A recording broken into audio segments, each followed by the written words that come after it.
Want more students in your dance studio?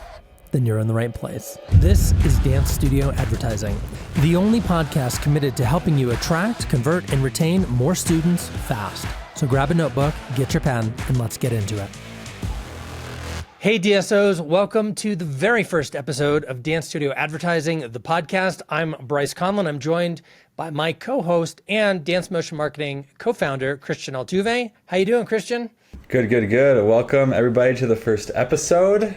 We're excited to test this new format and share some of the insights and the learnings that we're seeing every single day with our dance studio owner clients. So welcome, we're glad you're here, and we're excited to unveil the series and go on this journey together.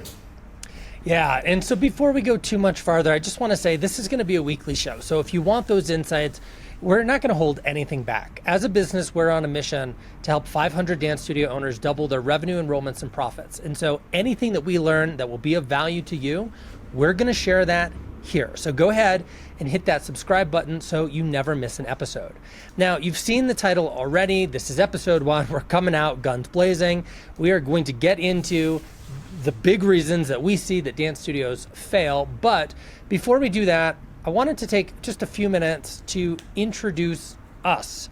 Who are we? A couple of guys sitting on a podcast talking about dance, pink and purple lights behind us. What's going on?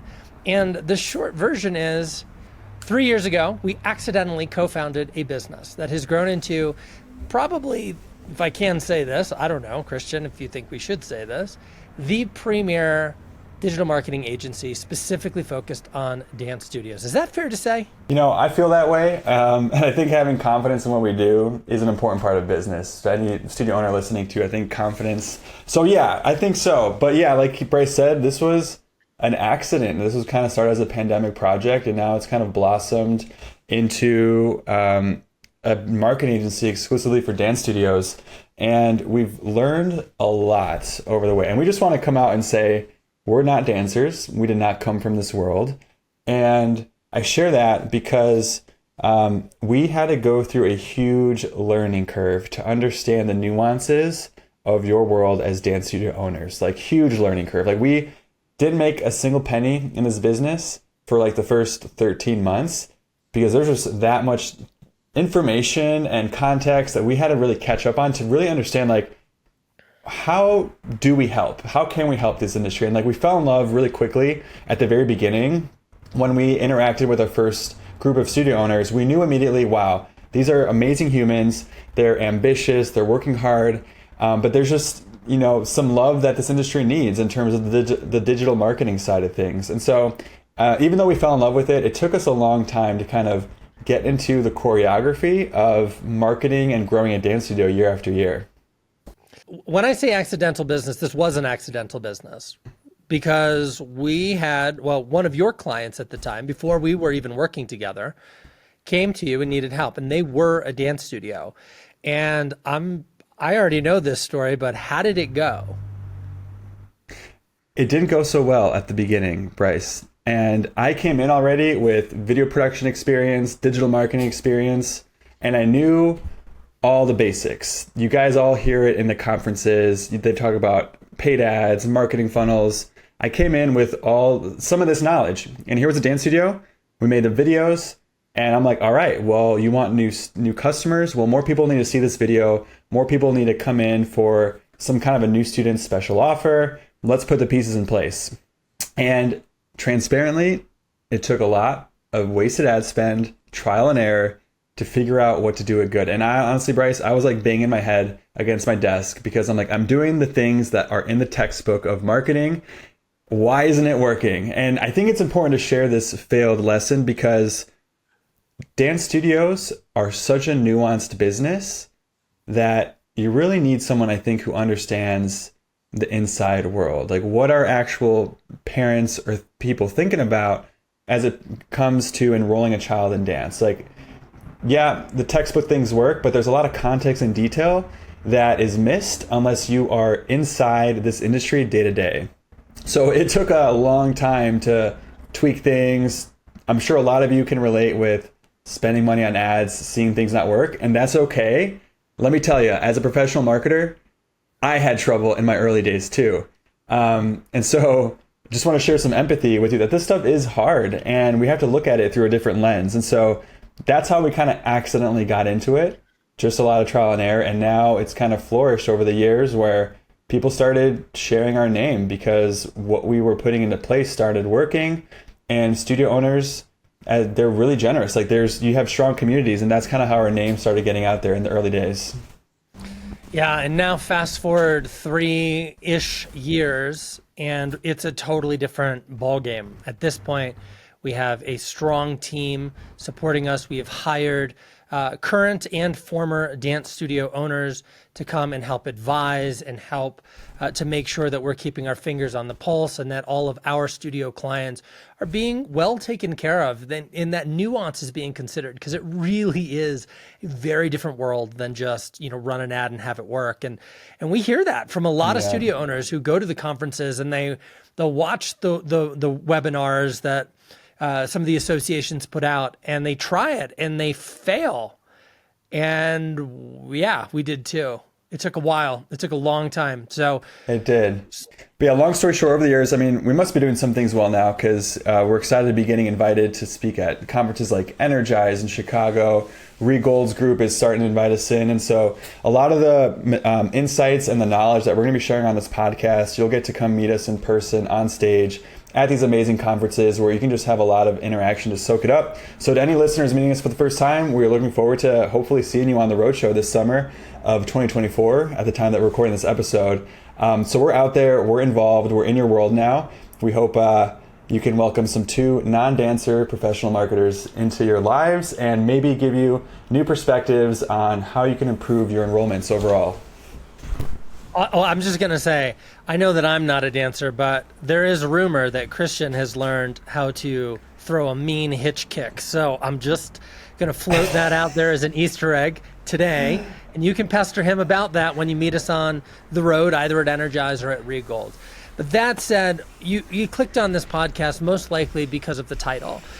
This is a really interesting topic for us because on the one hand, we want to be cognizant and sensitive to the fact that we don't want to come in as outsiders and and tell you how to run your business and tell you how to live your life, because that's not it. However, one of the things that we've learned is dance studio owners get to see inside of precisely one business, and that's yours.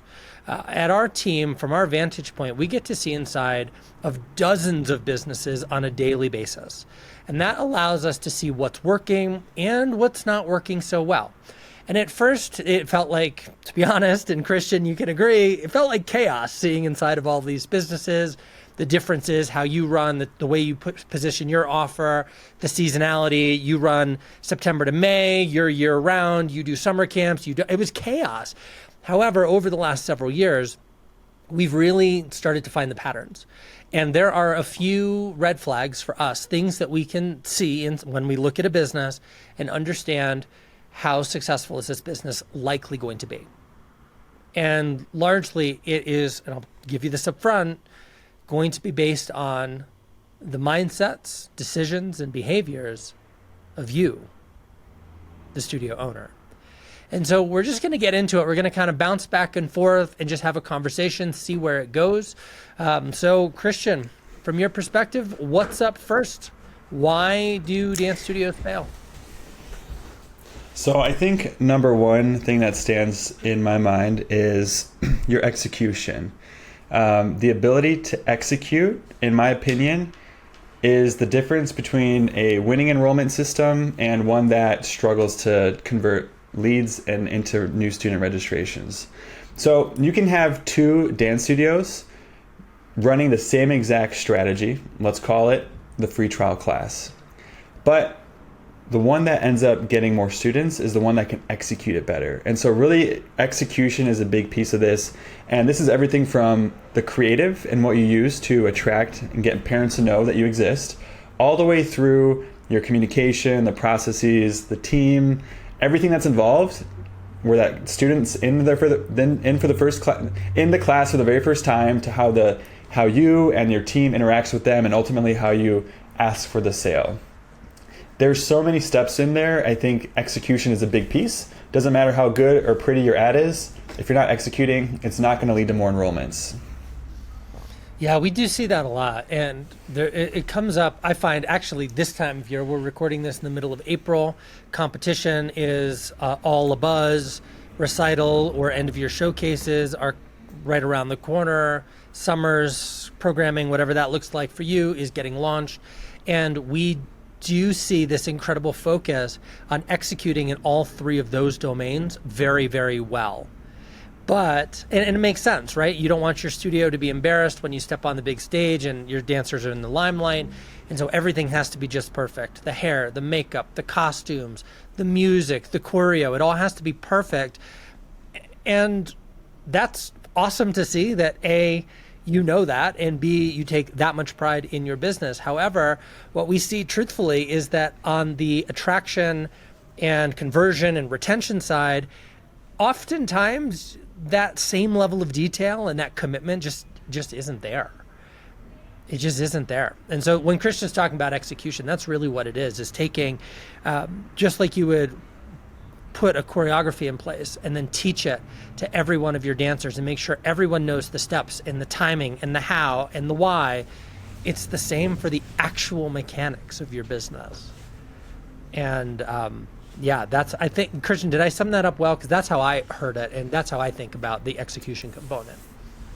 Yeah, that's spot on. I think the dance analogy works really well here because imagine a salsa dancing pro trying to teach a ballet class. They might know a few things about movement and rhythm, but the technical execution that it comes to perform these ballet moves, they're going to fumble through that. They're going to miss the details that lead to these great poses and choreography. Same thing in your marketing, all the front end digital stuff. Think of it, it's a technical execution just like ballet is. And so that's really where, frankly, there's a lack of expertise and of this within a dance studio world. And it's a tall order. You've got a lot on your plate, especially at certain times of the year where choreography and the recitals and the showcases matter the most. So it's okay to, if that area is a little bit faulty, because it's a hard thing to do. Right on. The second one that comes up for me, so this is the second reason why I think dance studios just totally whiff it and miss and struggle, is frankly there is just an apprehension that starts oftentimes all the way with the studio owner and trickles all the way down to the front desk to actually talk to prospective customers. This one's critical, right? So you can run the world's best offer with the most sophisticated ad strategy, but at some point you're going to need to talk to prospects. You're going to need to get in there and answer their questions. And yes, some of their questions are going to feel really dumb and asinine, but you've got to do it because this is how you win. And one of the things that our good friend Joe Naftal has taught us is that if you can get a dancer at age 3 and keep them until they're 18, they're going to be worth somewhere between $45,000 and $60,000 in revenue to you. And actually, we heard just a different number when you did your road show, your out west road show. What was it that one dad taught you? I met a dad with 2 daughters, an 8-year-old and a 6-year-old, I believe. And in 2023, all-in costs to their dance education was a whopping $35,000. And that is one parent. Just let that sink in. One parent found dance valuable enough for their daughters that they're paying $35,000 per year, all-in costs, right? So if you're not charging your worth, I hope that's I hope that's a sign for you to, yeah. I hope that opens your eyes and minds to the value that you're actually creating in your business. It's not just art. You're creating real change and value for the parents that you serve. Yeah, that's great. And it just boils down to, at some point, somebody needed to talk to that dad to get them to actually walk through the front door, for the first time. That means answering the phone. That means calling people back. That means implementing a two-way texting system in your studio, because Millennial and Gen Z parents prefer asynchronous communication. They love text messaging. And staying on top of that, it means keeping track of how long it's been between touch points with one of your interested leads. Don't let it go for a month. Mm-hmm. Don't let it go for Yep. 2 weeks. Like, stay on top of that. I just see studio owners again and again and again who have a great program. They have a strong staff. They have an incredible facility. They have a good offer. They get great advertising, usually through our team. Maybe they're doing it on their own. And then they just drop the ball here. And there was one studio that we worked with that had 200 leads, 200 people in their community in a 3-month window raised their hands and say, yeah, I'm interested in dance. And they just didn't follow up. And so none of them turned into customers. They all went to other studios in town.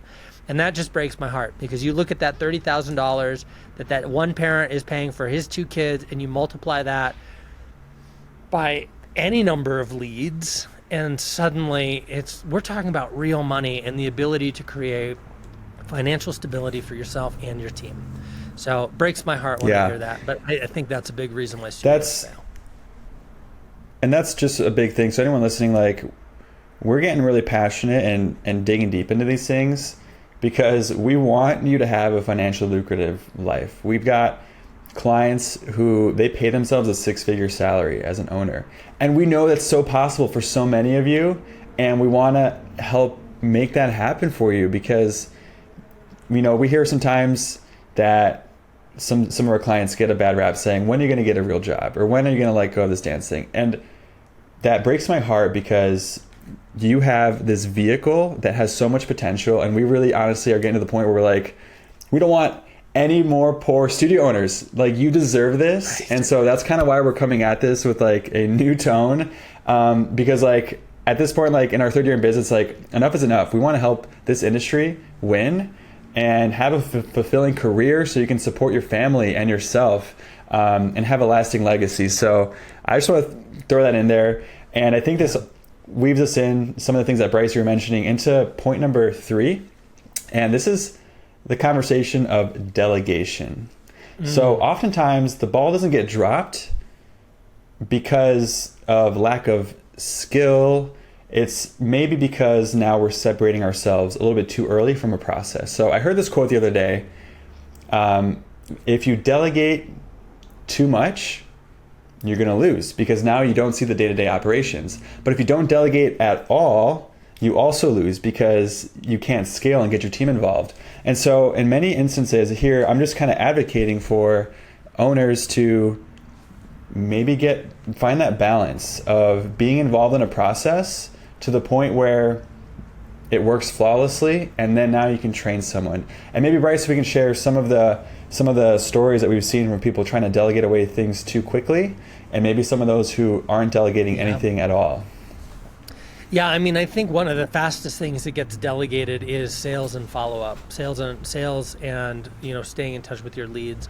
And it's because it's real work, and it's not necessarily sexy, fun work. It's just kind of work.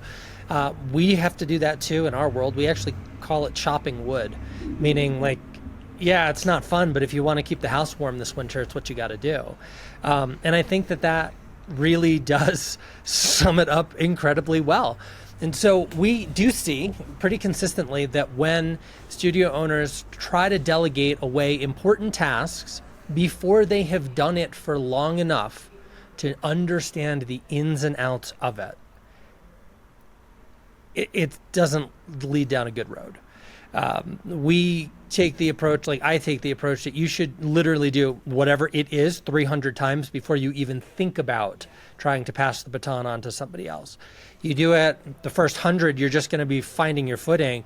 Between 1 and 200, you're going to start to hit a groove, and between 2 and 300, now you can really start making some substantial changes in figuring out how to make it work best for you and your studio in your area. And I just think that one's a big one. We have seen consistently a 40% decrease in sales and conversions when somebody else besides the studio owner is doing the actual sales and follow-up. As an owner, you're passionate. You didn't get into this business to get rich. If you wanted that, you would have become a hedge fund manager, or you'd have become an accountant or a lawyer, right? If you're in this business, it's because you love dance and it hooked you and it changed your life, and you want to pass that on to the next generation, which is just about the most noble thing that I can think of. Please don't shoot yourself in the foot in the process by passing off really important tasks to people who also don't know how to do it and trusting them to figure it out. You figure it out. And then when you're proficient in it, then pass it on. And I'm passionate about that. Like Kristian said, dance motion marketing, if you followed us at all over the last few years, we've been very soft and gentle in terms of, well, like, do what you want, do what works for you. And now that we've been at this for 3 years, we've really seen the trends and the patterns. And we can say conclusively, if you do this, you will succeed. And if you do this, you will fail. And passing off and delegating important roles too quickly, sure way to fail. It just is. Yeah. I mean, quick little story here. Like, I just visited some of our clients here on the West Coast and met up with Lisa and Ricky down in Escondido, California. And 2 years ago, their business was barely making 4 figures. Like, we're talking barely making it. And that's when they kind of brought us in. They needed some help with enrollments. They knew they had a solid program. They had everything. They were ready to jump in and roll up their sleeves and get to work. 2 years later, this March, they're making multiple 5 figures per month. Ricky was able to leave his full-time job to help Lisa full-time in the business.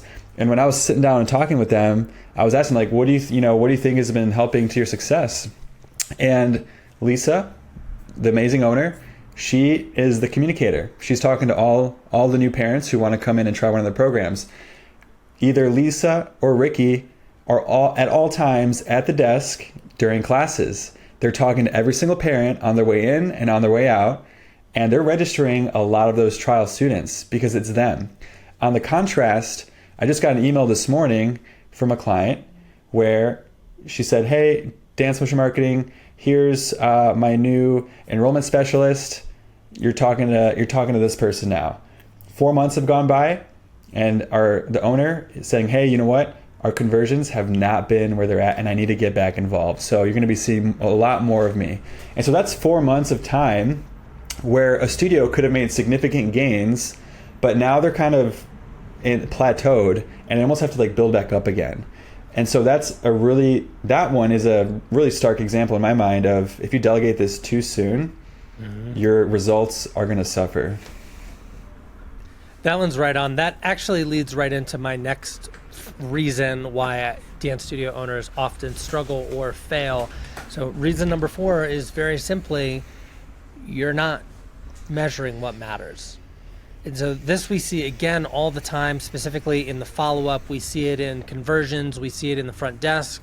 If their job is to be the people who actually are registering, are they succeeding? Do you know if they're succeeding? And success is always it's a number, it's a ratio. It's the number of people who bought relative to the number of people that we talked to. It's the number of new registrations relative to the number of trials. It's the number of trials relative to the number of leads, right? And in our world, it's the number of leads relative to the dollars spent. And so everything has an anchor point someplace. And a lot of studio owners just aren't tracking this. They're saying, okay, front desk, your job is to talk to new trials and to ask them to sign up. But then we don't give them a benchmark. We don't say, because we don't know, because we've never done it ourselves, listen, you should be able to get 6 out of 10 consistently to sign up. That's the benchmark. If you're only getting 4 out of 10, we're going to review this as part of a performance plan. We're going to talk about, I'm going to get involved. I'm going to stand over your shoulder. We're going to write a script. We're going to get together on a Saturday and rehearse how to do this. I'm going to do it and you're going to watch me. These are all ways to proactively help get your staff trained up and moving in the right direction. If they're not performing, the problem is, if you're not tracking it, you don't know if they're performing or not. Kristian, I see you kind of smirking over there. I know you've got something to add. No, it's just, I think that comes down to your responsibility to be a leader to your team.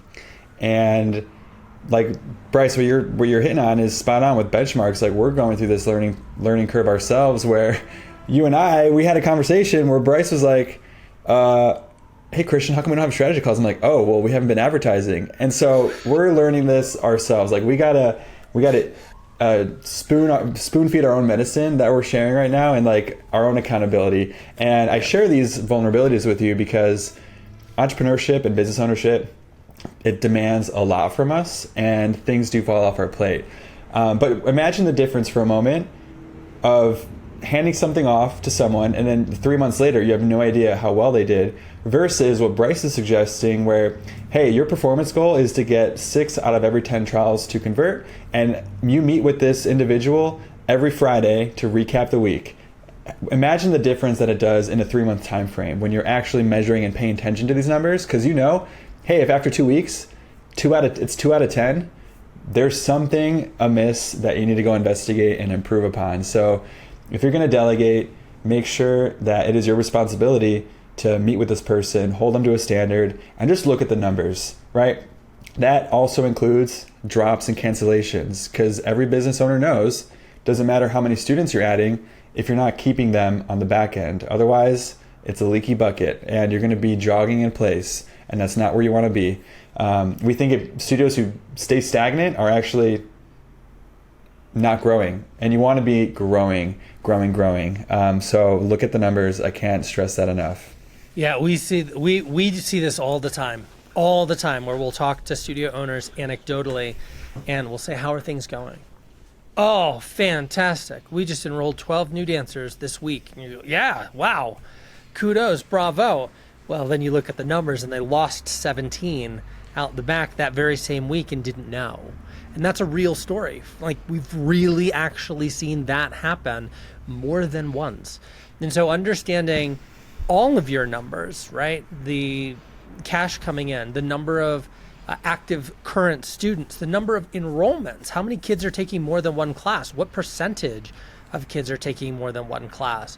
Really keeping an eye on all of these numbers is super important. We do that with our clients. That's part of what we do, is we help them to understand all of their numbers so they can make informed and smart decisions for their business. And there's lots of ways that you can do that. Your bookkeeper might be that. Maybe it's a business coach, could be a friend or a peer group.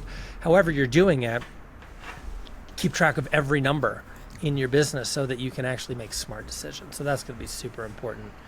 All right, Kristian, I'm going to toss it to you. What's another way that you, like another red flag? This is number 5 that we know that, like, this studio is in the danger zone. I am going to throw in the consistency into the mix, because fit starts and stops isn't going to be a surefire way to keep growing every year. I think, in the world of digital marketing especially, there are sometimes campaigns that need time to blossom. Again, like, we're talking about things that aren't necessarily new, but they're also not trendy, you know? And so that picture of like a literal flower coming up out of the ground, it takes time for the plant to grow and to nourish the stalk and the stem, for the leaves to flush out, for the bud to form, and then finally you get the flower. And for me, this is like, my favorite flower is the poppy. I like it because it blooms around my birthday every single year. And the thing about it is that that thing grows from the time the snow melts until the middle of June, beginning of June, before it really blooms. And when it does bloom, it's only there for like a day or two. And that's actually why I like it, because it reminds me of kind of how quickly life passes, how quickly time passes. And that's sort of the analogy that we like to anchor on with marketing, or any of your, outbound strategies to try to get more people in. Fits and starts don't work. If I go out in May and chop that flower down, it never blooms, ever. And so sometimes you just have to go with it. You have to just let it ride. You have to, try things and go, I'm committed to this for 90 days. And I'm going to give it 90 days, whether it's instant home run or it languishes on and barely produces, I'm going to give it a shot. And we do that in our world too. Like, and again, Kristian just mentioned, we turned off our ads and we recognized the error of that just yesterday. Well, wait, why did we do that? Why are we being inconsistent with our own marketing and advertising efforts? And so really it just comes back to that. Just be consistent, allow things time. Don't do like the microwave popcorn generation, like give it time, see what happens. And more likely than not, you'll find it. Actually, one of my favorite stories around this. So when we met Carissa, she came to us, she's in a smaller community, and she said, hey, I wanna work with you guys. And we kind of looked at her area and her demographics, and this was in the early days, and we were like, oh, I don't know. I don't know how well that's going to work. And we were upfront and honest with her. And we built her ads, and we launched them out, and they sucked. Like crickets. When I say it was crickets. It was bad. And so after 30 days, we actually went back to Carissa and said, Carissa, you should probably spend your money someplace else. And she said, no, thanks. I want to keep working with you. And all right. And so we did it month 2, and more of the same, like really not a lot of change, not a lot of progress. Went back to her month 2, kind of told her the same thing. And this went on for a few months. And in month 4, she finally came to us and said, you guys don't get it. You don't understand all the ways that I am growing. And by the way, we're starting to get the leads now. And it was just one of those processes where it took some time to figure out who was the buyer in her area. And in that case, at least in the early days, it wasn't mom and dad. There were a lot of double working parents in those homes. And so we started to see some results from grandmas and grandpas. It just took some time to bloom. So being consistent allows for those sorts of wins. Being inconsistent, you cut the flower off before it can actually blossom. Yeah, that's well said. I mean, these things take time, and like growth isn't always linear; it's exponential. And I think before you get that hockey stick growth, it's a slow, low plateau of a line where you're working, and you don't see any progress. But then all of a sudden, you're one ad away from that compounding effect where all of a sudden dozens of enrollments are pouring in. And without the time and the testing, you might miss out. You might give up when you're 1 foot away from the gold when you're out there. So, and that's the hardest thing I think to swallow as a studio owner is the investment and the expensiveness of marketing. But you got to look at your numbers, right? We talked earlier about Joe Neftal's, talk where he was like, how much is a dancer really worth? And we talked about a parent who's spending $35,000 per year on dance education. The money is there. It is there. You have the value. And I would say this kind of ties into just another reason is like, you might be using the wrong measurement for success. Today it might be a little bit short-sighted. Rather, if you look long-term, the math might play out differently. And it's not about the monthly tuition. You got to think about lifetime value of these dancers. If you get someone at 4 and they stay with you until they're 15, 16, 17, how much is that worth to you? I'm going to throw out an assumption out there that you want to be in business 10 years from today. I would hope. And if you're thinking that far ahead, then it's easy to see the perspective of, okay, if I get 10 dancers starting with me this year at 4 years old, they do 1 show. 3 years from now, they're going to be like 5, 6. Maybe they're doing 4 shows with me. And then all of a sudden you just do what you do. And these are going to become people that are so invested in your community that they're taking as many dance classes as they can. They want to participate in all the shows. They're buying all the costumes. They want to be on your company team. So just think for a moment, 10 years from today. And I think that might change the perspective of which you approach the value and this cost reward balancing equation that you have going on in your brain. It's interesting that you say that because I remember specifically catching up with Ricky and Lisa, who you shared their story earlier. They 10x'd their business in 2 years. I remember Lisa specifically telling me, because I asked her, I said, when I understood how tight things were when we met and when they made the decision to start marketing and growing their business and bringing our team on, and I asked her, I said, that, like, our fees was a huge percentage of your revenue. How did you feel comfortable with that? She says, I wasn't in any way comfortable with that at all. But we took the money and we needed to do something. What we were doing wasn't working. So we took that money and we put it aside and just planned to never see it again. We planned on it returning zero investment. Obviously, you know, that's not what happened. They've grown their business considerably. Monet is another studio owner who did the same thing. She was in a bad way. She maxed out her credit cards and didn't pay herself for a month or two while we got things up and running. And she has, again, like 3 or 4x'd her business in the last couple of years. And so, by the way, I'm not encouraging you to max out your credit cards and to not pay yourself. I'm just telling you what she did, because she understood the value of showing up, doing the work, and she believed enough in her program, because she knew, okay, if I just get